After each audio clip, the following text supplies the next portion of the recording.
Oi, pessoal, tudo bem com vocês? Hoje vamos para mais uma aula de redação. Bom, pessoal, na última aula eu expliquei então para vocês sobre o gênero artigo de divulgação científica e o gênero resumo, né? Trouxe lá as características de cada um, como eles estão interligados, né? Especialmente nos dias que estamos vivendo agora. E aí, eu passei para vocês interpretação do artigo de divulgação científica lá, Abelhas Vigiadas. Hoje, para iniciar a nossa aula, eu trouxe aqui as definições de discurso direto, indireto e indireto livre.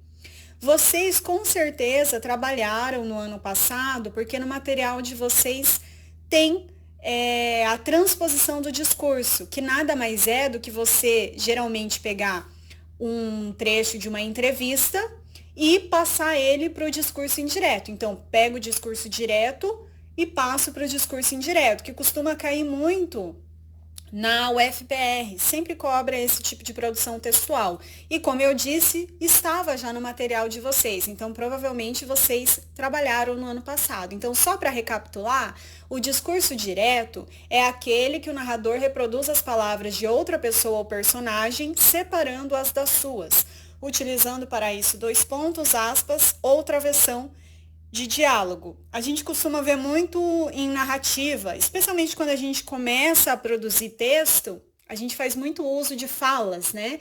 Então é o discurso direto que nós utilizamos. O indireto é aquele em que o narrador diz ele próprio o que a outra pessoa ou personagem disse. Aqui no exemplo, eu vou ler só o comecinho, que diz assim: ao finalizar sua defesa, o deputado acusado reafirmou. Esse reafirmou é um verbo dicende, um verbo do dizer. Quando a gente começou a quarentena, eu passei uma lista de exercícios para vocês fazerem e dentre os exercícios tinha uma questão que perguntava justamente sobre o verbo dicende, o verbo do dizer, que com certeza vocês trabalharam já, porque ele faz parte lá do gênero transposição do discurso.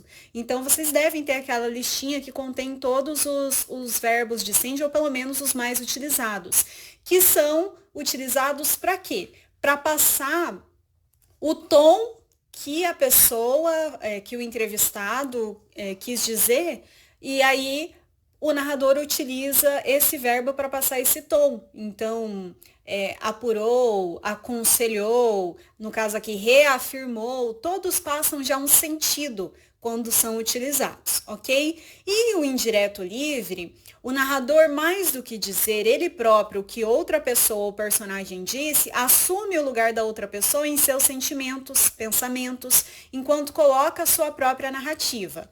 Então, ele mistura o discurso direto e o indireto. Aí a gente tem um exemplo ali. Após encerrar sua defesa, o deputado sorria largamente, pensando estar livre das acusações contra ele. Chegou mesmo a achar que podia comemorar. Então aqui a gente tem um clássico exemplo que o Machado de Assis fazia muito, trabalhava muito com essa questão, de o narrador adentrar ao pensamento e assumir mesmo ali o que o personagem estava pensando, provavelmente, ao ter aquela determinada ação, aquela determinada fala, tá? E aí a gente tem, por final, a definição que está na apostila de língua portuguesa de vocês. Então, ó, pesquisas científicas realizadas em diversas instituições devem ser divulgadas a fim de serem conhecidas fora do mundo acadêmico. Por isso, o autor de um artigo de divulgação científica não faz apenas a divulgação dos resultados. Ele precisa ouvir o que esses pesquisadores têm a dizer e revelar aos leitores a fala deles. Isso, gente, casa muito com aquilo que vocês aprenderam também sobre o texto dissertativo argumentativo. Porque o que acontece? Quando eu vou escrever, colocar o meu ponto de vista sobre determinada questão, nada melhor do que eu ter ali estratégias argumentativas que embasem a minha opinião, o meu ponto de vista, para que outras pessoas possam enxergar e possam dar credibilidade àquilo que eu estou dizendo. Não sou só eu que penso assim. Eu estou baseado em um especialista, um cientista, enfim, vai depender da área com a qual eu estou trabalhando, né? E trazer, então, a fala desses especialistas, desses profissionais nessa área, dá mais credibilidade ao meu texto, né? Confere um caráter mais persuasivo, até podemos colocar assim, porque eu estou, não sou só eu que estou falando, outras pessoas, outros estudiosos também falam isso, também estudaram sobre isso, comprovaram isso que estou dizendo, tá? E aí pede para vocês resolverem as questões a seguir e observar como isso foi feito no artigo que vocês leram. Vamos lá, então? Então, vamos lá. Em algumas passagens do artigo, emprega-se o discurso direto, isto é, a inserção de falas tal como foram enunciadas. Observe algumas dessas ocorrências e depois faça o que se pede. Número 1. Se for notada qualquer alteração no comportamento dos insetos expostos ao pesticida, como incapacidade de voltar para a colmeia, desorientação ou mesmo morte precoce, o produto passará a ser o principal suspeito do distúrbio de colapso das colônias, diz o físico Paulo de Souza, coordenador da pesquisa e professor visitante do ITV. Número 2. Avaliamos a batida das asas e a inclinação do corpo em abelhas com os sensores sem ele e verificamos que não houve alteração na capacidade de voar, diz Souza. Terceiro, uma das inovações obtidas é a distância de comunicação que conseguimos alcançar, de até 30 centímetros, ressalta o pesquisador. Bom, por que a autora do artigo optou por reproduzir no texto a fala do pesquisador empregando discurso direto e não indireto? Tendo por base, gente, aquilo que eu acabei de explicar sobre o discurso direto e indireto e também o que eu acabei de explicar, por que a gente utiliza determinada fala, vocês vão conseguir responder sem problemas, tá? Depois lá, volte ao texto e analise. Por que em ao final da fala, há mais informações sobre Paulo de Souza do que nos fragmentos 2 e 3? Gente, vamos recapitular o que a gente viu tanto na minha explicação do gênero resumo, quanto na explicação que com certeza vocês tiveram sobre transposição do discurso, os verbos lá de sente, recordando por que eles são usados e como eles são usados, e também quando a gente pensa no texto dissertativo argumentativo, por exemplo, quando vocês vão citar uma sigla pela primeira vez, como que vocês têm que citar essa sigla? Quando vocês vão referenciar determinado autor, como que tem que ser feito? Lembrem disso que vocês vão conseguir responder a letra B. Aí temos depois, estratégias do artigo de divulgação científica. Os artigos de divulgação científica, conforme eu já expliquei para vocês, eles expõem determinado assunto da área científica para o público, cujo conhecimento a esse respeito pode variar consideravelmente. E aqui, gente, entra de novo aquela questão que vale para qualquer tipo de texto que nós tomamos conhecimento. Vai depender da bagagem de cada um, vai depender do repertório de cada um, porque influencia na leitura que nós fazemos, tá? Não tem como. Aquilo que nós vivenciamos, experienciamos, vai influenciar e muito em como a gente vai receber aquela informação. Tá?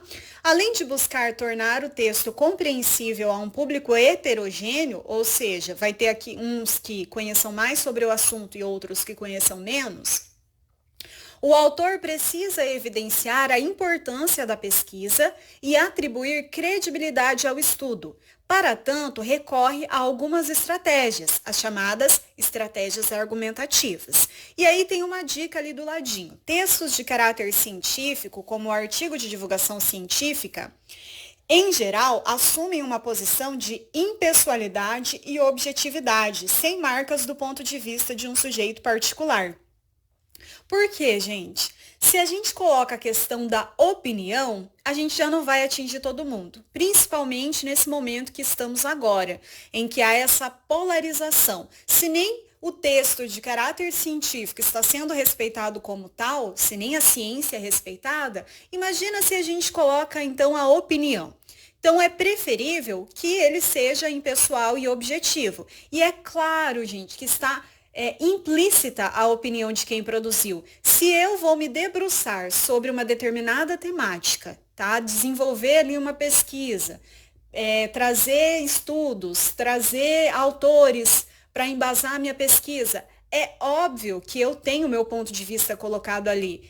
Só que eu tenho que passar isso de uma forma que eu vá atingir o maior número de pessoas, tá? Esse é o principal objetivo do texto científico. Vocês vão ver, quando vocês estiverem lá na universidade, que há formas de se trabalhar muito com essa questão do uso do discurso direto e indireto, que são as chamadas citações dentro das normas da ABNT, tá? Todo texto vai ter que passar por isso, todo artigo de divulgação científica passa por isso, e é muito legal vocês já terem um pouco disso no ensino médio, já é uma preparação para quando vocês estiverem na universidade e produzirem os artigos de vocês, vocês vão se lembrar desse momento, de olhar lá, nossa, é uma citação indireta, é dentro do texto, é fora do texto, é direta, porque eu vou colocar a fala, né, passou de uma quantidade de linhas, por exemplo, 3 linhas, 4 linhas, eu tenho que colocar fora do texto. É bem legal para aqueles que tiverem lembrança dessa aula, vocês vão ver que aqui é o básico que nós estamos vendo, até porque vocês vão aperfeiçoar lá, quando tiverem focado em uma área só, que será a área de vocês, né? A área que vocês escolheram. Na página 13, então, no exercício 10, pede o seguinte: com base na leitura integral do texto, extraia um exemplo de cada estratégia indicada a seguir que busca aproximar o leitor das informações científicas tratadas.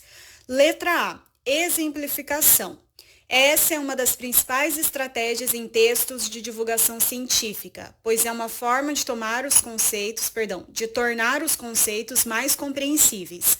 A expressão, por exemplo, é uma das mais usadas nesse caso. E quando vocês forem reler o texto lá, o artigo de divulgação científica Abelhas Vigiadas, para localizar essas estratégias argumentativas, vocês verão que tem, inclusive, essa expressão, por exemplo. Aí o que vocês farão? Copiarão o trecho que é de exemplificação, colocando entre aspas, ok? Depois, na B, definição. Termos específicos das ciências, pouco conhecidos do público leigo, precisam ser explicados. É comum as definições aparecerem entre vírgulas, parênteses ou travessões, por se tratar de informações complementares. Ali, como é um texto de divulgação científica, vocês encontrarão em um determinado momento lá, ao longo do texto, algum conceito, alguma coisa que logo na sequência vai ter a definição do que ele é. Então, vocês copiarão a exemplo do que aconteceu na letra A, do que vocês fizeram na letra A, vocês farão na letra B. Ou seja, vai ter lá uma palavrinha que é desconhecida do público geral. E vocês conseguem visualizar que na frente está escrito de uma forma mais simples, para que as pessoas possam compreender, quer dizer que vai ser a definição. Relato de experiências. Relatar fatos acontecidos ajuda o leitor a compreender a necessidade do estudo e também a identificar os fenômenos estudados.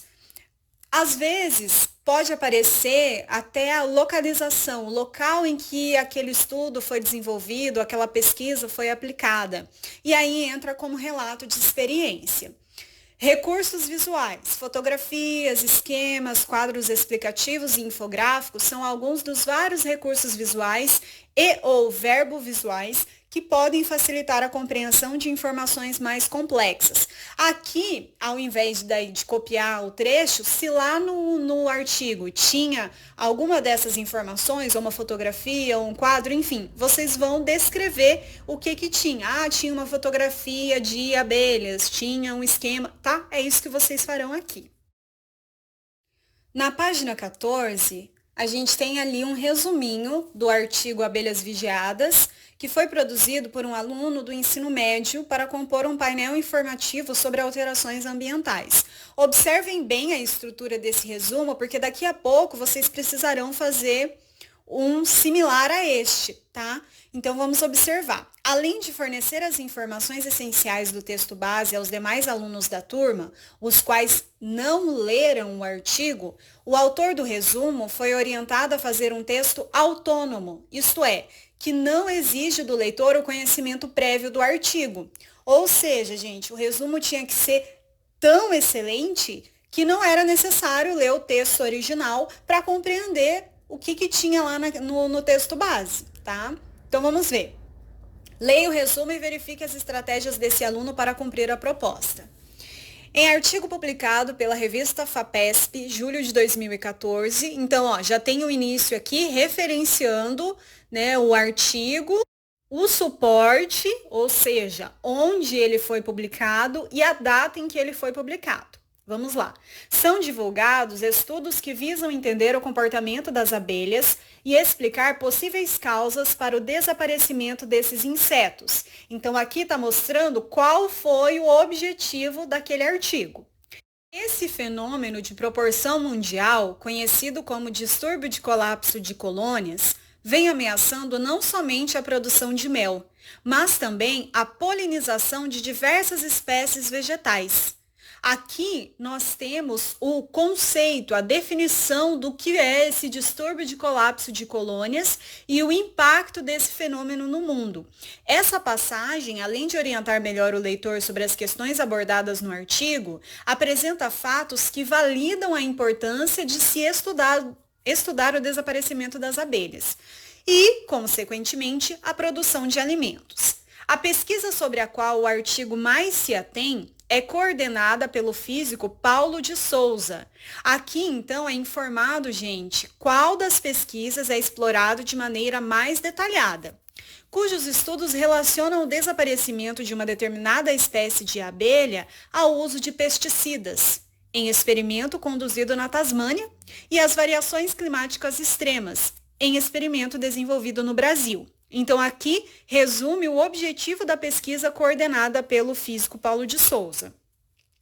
Nos dois casos, o monitoramento dos insetos é feito com um microsensor, que possibilita aos pesquisadores analisar o comportamento de cada animal da colmeia e avaliar como eles reagem sob a influência climática e dos agrotóxicos. Então, aqui a gente tem a explicação sobre o método pelo qual se observam as abelhas, tanto na parte do estudo desenvolvida na Austrália, quanto na conduzida aqui no Brasil.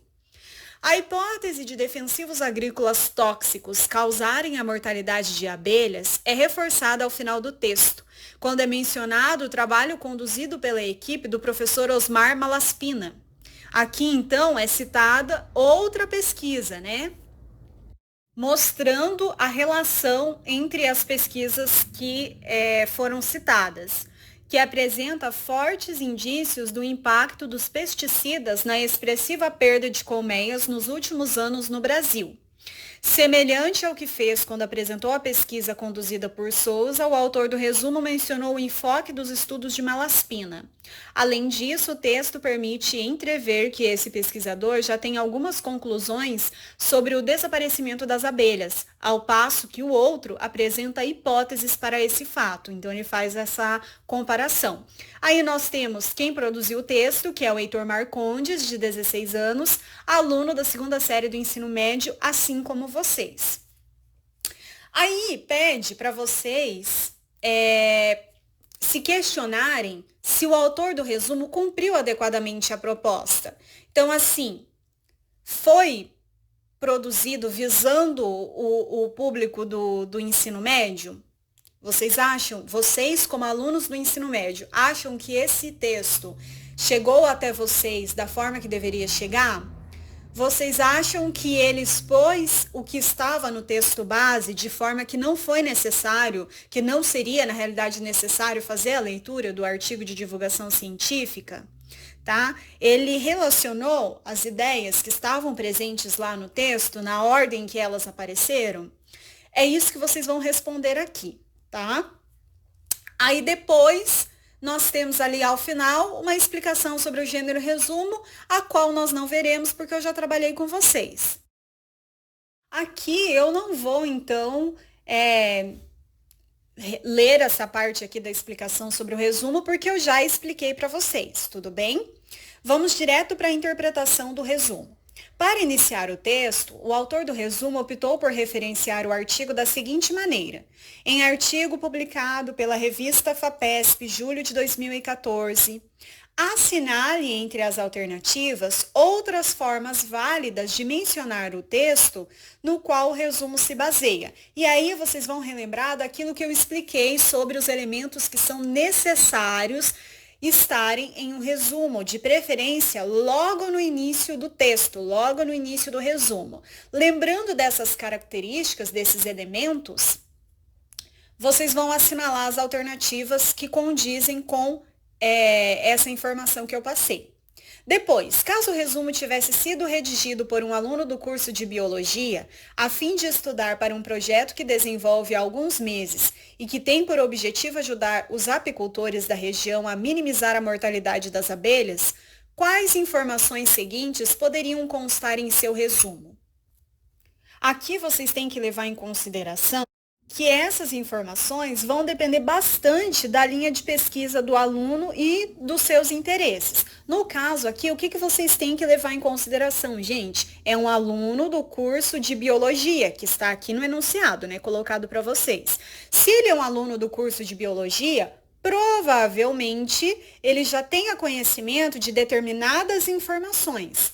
E veja, ele está desenvolvendo um projeto já há alguns meses. Então, vocês vão ter que olhar que informação é nova para ele, para daí vocês assinalarem, tá? O que for novidade é que provavelmente ele utilizaria no resumo dele. Na 4, responda as questões seguintes, analisando comparativamente o artigo de divulgação científica e o resumo. Para redigir Abelhas Vigiadas, o autor do artigo precisou selecionar informações das pesquisas e resumi-las. Esse procedimento é semelhante ao da elaboração do resumo? Explique sua resposta.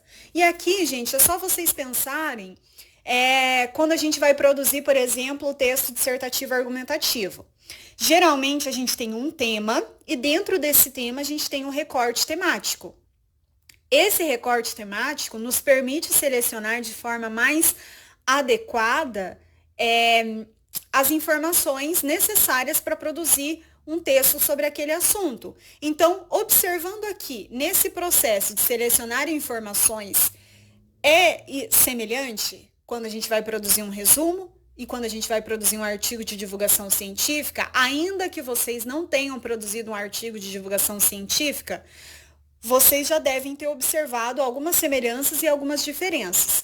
E a que conclusão vocês chegaram? É aqui que vocês vão responder e colocar uma explicação, tá? Sobre, não é simplesmente sim ou não. Na B, no segundo parágrafo do resumo, caso o autor pretendesse condensar ainda mais seu texto, poderia suprimir as informações que aparecem entre parênteses? Por quê? Então, vocês vão ter que olhar lá no resumo, ver que informações são essas entre parênteses e observar se elas realmente são necessárias para a compreensão do texto ou se elas não estivessem ali, seria possível compreender da mesma forma, tá? Na C, ainda no segundo parágrafo, as informações sobre como funciona o monitoramento das abelhas na pesquisa de Souza poderiam ser eliminadas caso o autor pretendesse mostrar para o professor que fez uma leitura atenta e cuidadosa do artigo? Justifique sua resposta. Lembrando lá aqui para responder, gente, da minha explicação, tá? Quando a gente vai passar um texto para outra pessoa, um resumo do texto original, o que a gente tem que priorizar são as informações essenciais. O que vocês têm que observar aqui foi o enunciado, ou seja, o comando que foi passado para esse aluno produzir esse resumo, tá? O que foi colocado ali que ele tinha que fazer? E aí, levando em consideração tudo isso, vocês conseguirão responder.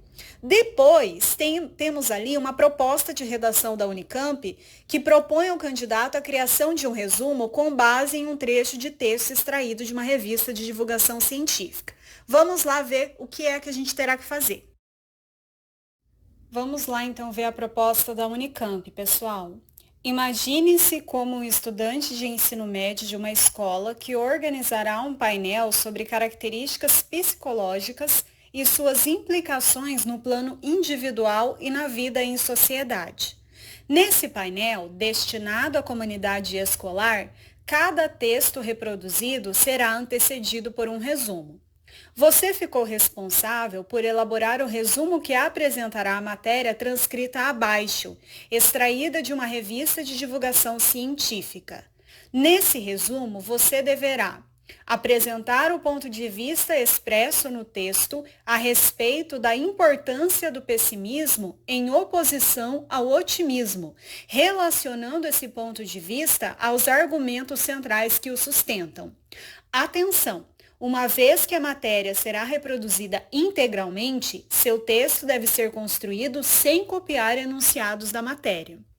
Então vamos fazer a leitura do texto. Já peço desculpas de antemão qualquer pronúncia errada, tá? Pessimismo. Para começar, precisamos de pessimistas por perto. Como diz o psicólogo americano Martin Seligman, os visionários, os planejadores, os desenvolvedores, todos eles precisam sonhar com coisas que ainda não existem, explorar fronteiras. Mas se todas as pessoas forem otimistas, será um desastre, afirma. Qualquer empresa precisa de figuras que joguem a dura realidade sobre os otimistas, tesoureiros, vice-presidentes financeiros, engenheiros de segurança. Esse realismo é coisa pequena se comparado com o pessimismo do filósofo alemão Arthur Schopenhauer, 1788-1860. Para ele, o otimismo é a causa de todo sofrimento existencial. Somos movidos pela vontade, um sentimento que nos leva a agir, assumir riscos e conquistar objetivos.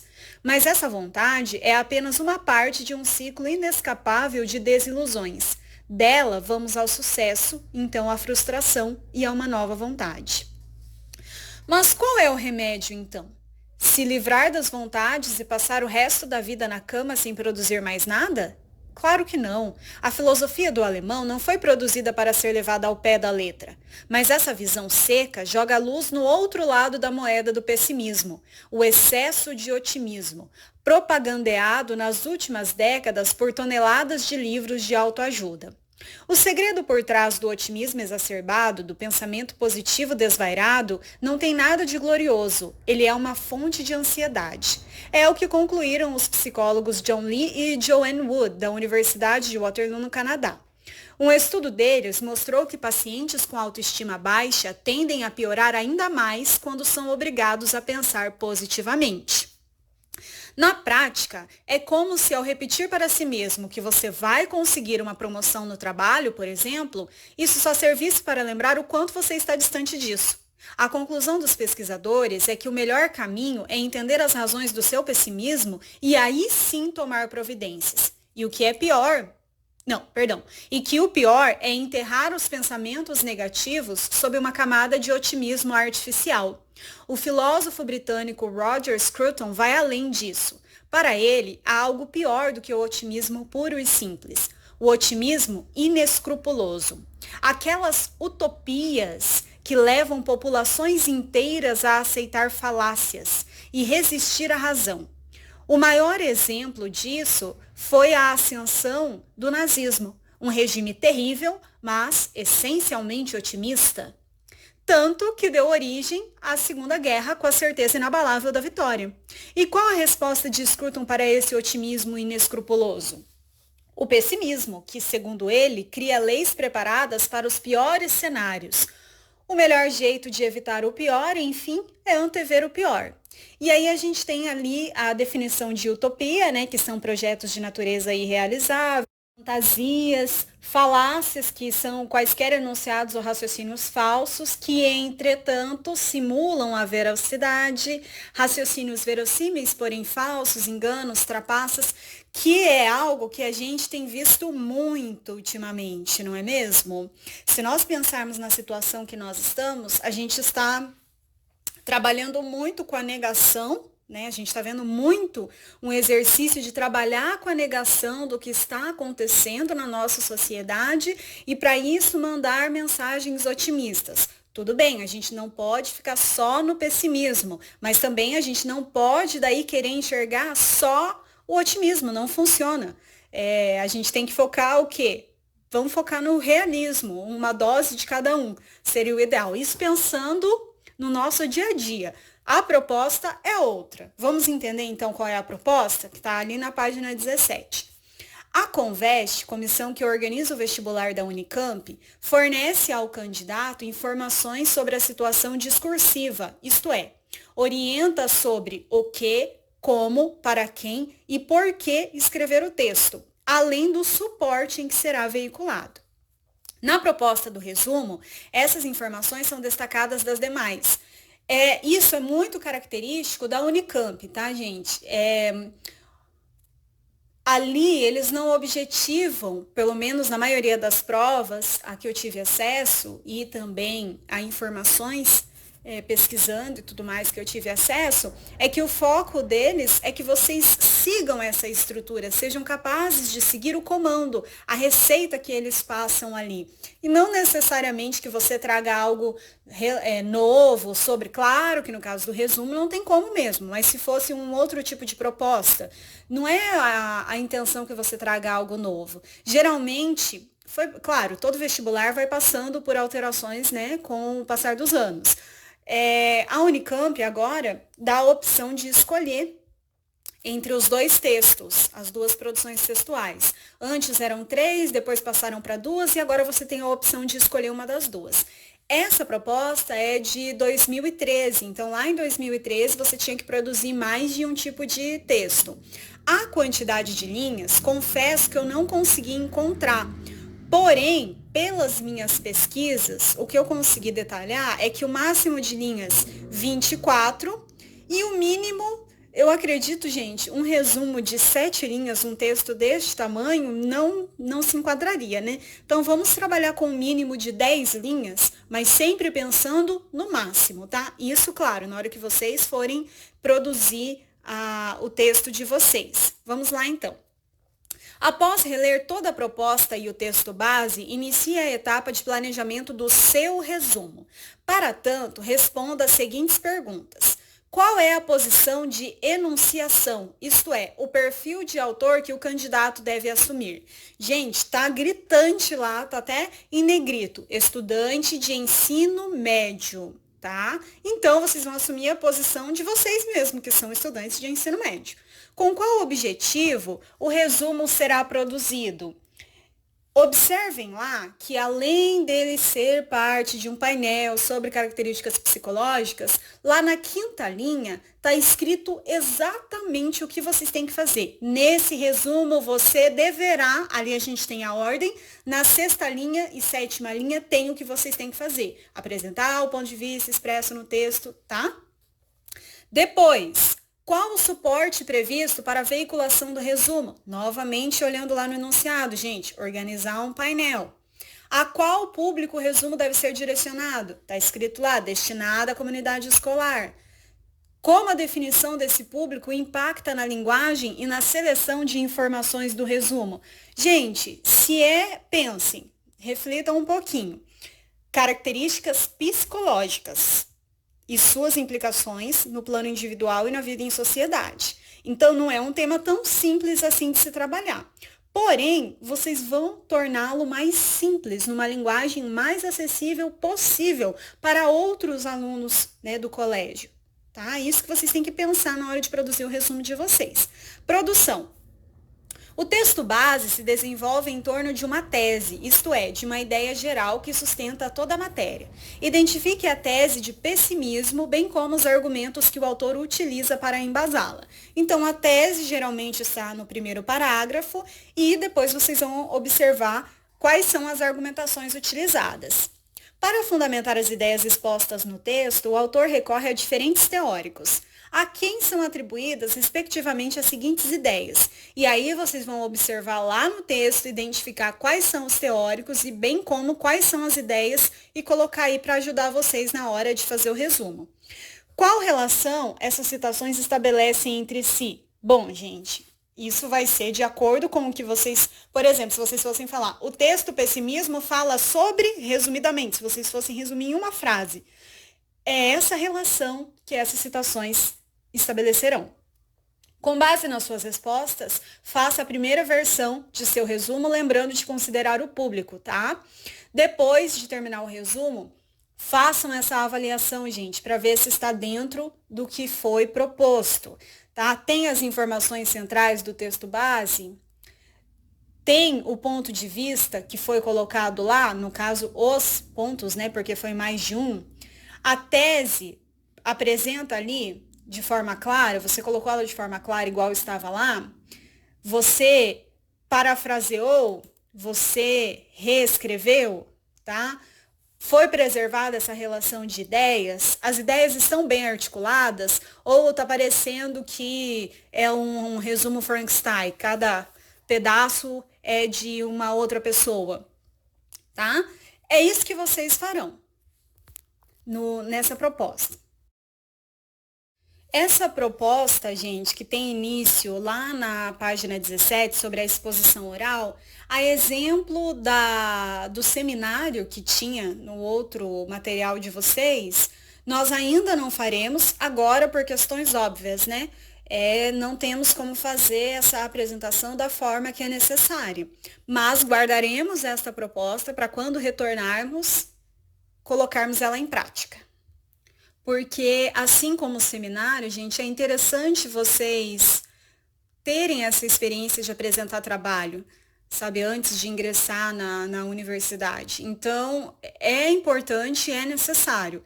Como agora não dá para fazer, nós vamos manter ela, né, para ser feita junto com o seminário.